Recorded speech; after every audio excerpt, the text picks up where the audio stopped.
I mean, I'm overpaying for it. I only got 5. You ain't gonna help me? If you want to buy this, I'd be more than happy to sell it to you. In a world where hidden treasures and multi-million-dollar deals collide, one pawn breaker's keen eye will unearth an artifact with hidden value beyond imagination. Prepare for a thrilling adventure as we embark on a journey filled with mystery, fierce bidding wars, and a fateful twist that will leave you breathless. Prepare to witness the hardcore pawn most crazy million-dollar deal.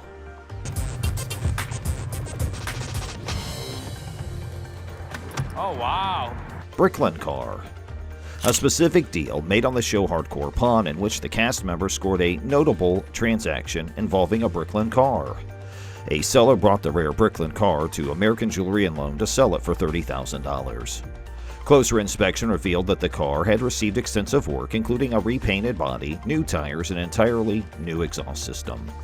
These changes reduced the car's value, and Les, the pawn shop owner, discovered another Bricklin for a much lower price during his research.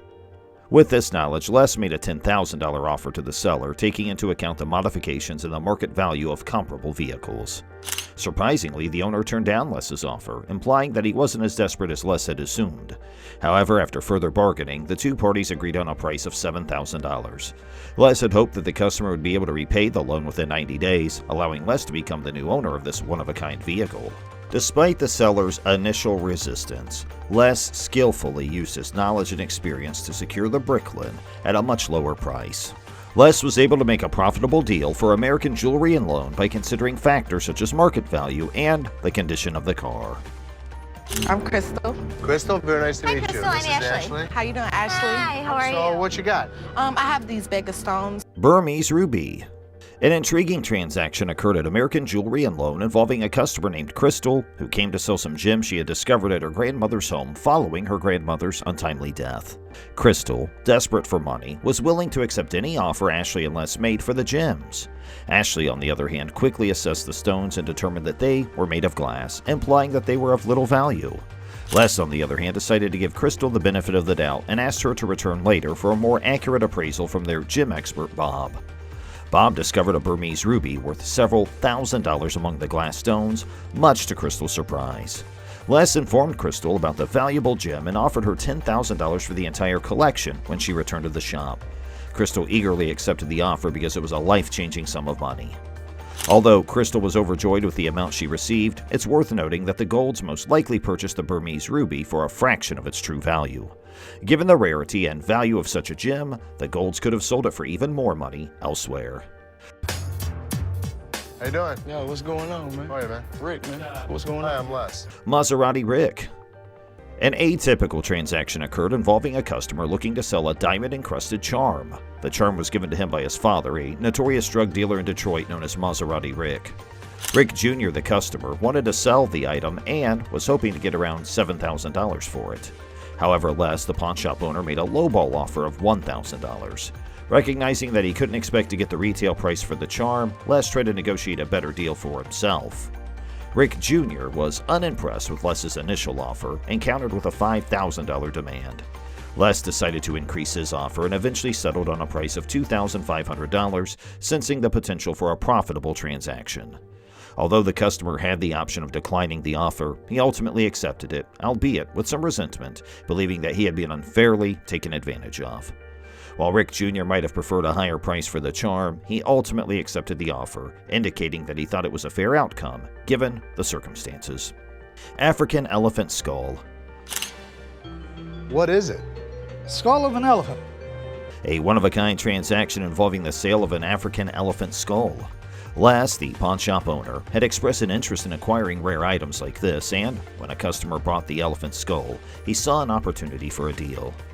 Seth, Les's son, researched online while Les examined the skull and discovered that African elephant skulls were being sold for around $2,300 at buy-it-now prices.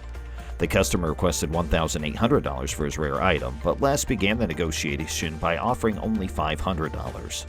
Despite the customer's willingness to lower the price to $800, Les remained firm and refused to go any higher than $500. Recognizing the profit potential, Les eventually increased his offer to $700, which the customer accepted.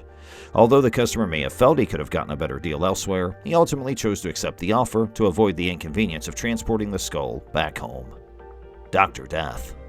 Take your car and get it the out of my garage. I probably Take know it a out of lot here. more than you do Yeah, on a just lot of take it out of here. An intriguing transaction involving the purchase of a van once owned by Dr. Jack Kevorkian, also known as Dr. Death. Dr. Kevorkian rose to prominence in the early 1990s for his support of doctor-assisted suicide. Les, the pawn shop owner, decided to purchase the van, a white 1968 Volkswagen microbus that Dr. Kevorkian used for his medically assisted suicide procedures.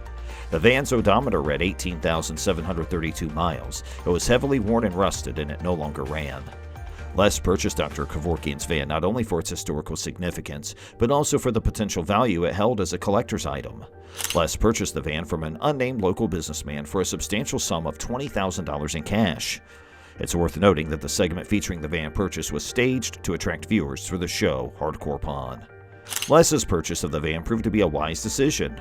Only a year later, he sold the rusted Volkswagen microbus to Zach Bagans of Travel Channel's Ghost Adventures for an estimated $32,500, indicating that the pawnshop owner had made a profit. Party Bus. A remarkable transaction at American Jewelry and Loan involving the sale of a 1989 38-passenger Neoplan bus had been converted into a bachelor party bus. The bus's owner went to the pawn shop to sell it so they could upgrade to a larger 55-passenger bus for their limo service company. Les and Ashley, the pawn shop owners, were ecstatic when they saw the opportunity to add such an unusual item to their inventory. The owner initially requested $20,500 for the party bus, but Les inquired about any potential wiggle room. Sensing the customer's desperation, Les used his negotiation skills and pretended to walk away from the deal, convincing the owner to lower the price. Les made several offers during the negotiation, starting at $6,000 and increasing to $7,000. The customer turned down these offers, hoping for a better deal. When Les made a final offer of $8,000, the customer realized it was a good deal, given the circumstances, and agreed to the sale. A framed Babe Ruth letter. The sellers and Les, the owner of American Jewelry and Loan, negotiated over a framed Babe Ruth letter. The sellers displayed a cottage of the first inductees into the National Baseball Hall of Fame, as well as a framed letter signed by Babe Ruth, the legendary baseball player. Seth, one of Les's children, expressed particular interest in acquiring the framed letter, recognizing the desirability and value of Babe Ruth's signature. The seller stated that they had already received offers of up to $30,000 for the painting. Seth, on the other hand, remained focused on the Babe Ruth letter, believing it would be easier to sell individually. During the negotiations, the sellers initially requested $2,000 for the framed letter. Seth made an opening bid of $500, which was significantly less than the asking price. The sellers responded by stating that their bottom line was $1,100, which was still significantly higher than Seth's initial offer. After some back and forth, an agreement was reached, and Les paid $1,000 for the framed Babe Ruth letter.